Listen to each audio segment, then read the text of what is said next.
bonjour. Ce qui est drôle, c'est que Sarah Bernard, si vous l'écoutez, parce qu'il y a des documents, Oui, bien sûr, on peut l'entendre. un peu datés, Oui, forcément. un peu. Et Oui. à 70 ans de jouer Agnès dans l'école des femmes, quasiment, c'est compliqué. Oui. Bon, nous pourrons parler évidemment de l'élection présidentielle anticipée telle que Marine Le Pen l'imagine. Emmanuel Macron, c'est fini ou presque, a-t-elle dit. Alors, on comprend que Madame Le Pen a sans doute envie d'accélérer le calendrier pour les raisons que vous connaissez. Et puis on parlera bien sûr de Mayotte. Et vous avez sans doute entendu ce matin à 6h15 avec Laurent Tessier la parole publique et notamment les paroles d'Emmanuel Macron. Et c'est terrible parce que tout ce qu'il a dit, rien ne s'est réalisé. Oui, car Et Mayotte, il y s'y est rendu plusieurs fois déjà. Et il existe un rapport de la Cour des comptes au sujet de Mayotte qui est juste effrayant. Un exemple, Mayotte 2025, c'est un plan qui est annoncé en 2015. Eh bien, le suivi a duré 1 an. Il n'y a aucun document. Et puis ça s'est reproduit en 2018. Donc tu te dis, que fait l'État? Rien.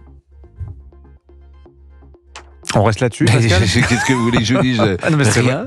En fait, l'État n'a rien fait. Ah oui, si, il a donné quand même en 2018 1,3 milliard, je crois, Mais pour il a donné pour 1,3 Mayotte. milliard. Il y a Ouais. moins de 10 000 Ouais. enfants qui sont scolarisés. Il y a 60% des enfants qui ne vont pas à l'école. Hmm. Vous savez combien il y a de dentistes à Mayotte? Non, dites-nous. 12.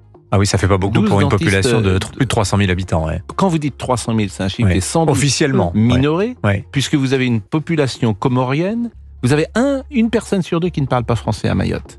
Vous avez une explosion de l'immigration comorienne.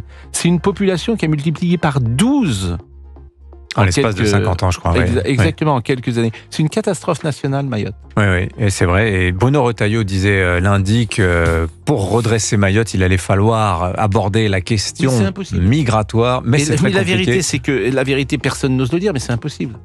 C'est Allez. impossible. Il y a quasiment plus de solutions. Ce sont des territoires, il n'y a plus de solutions.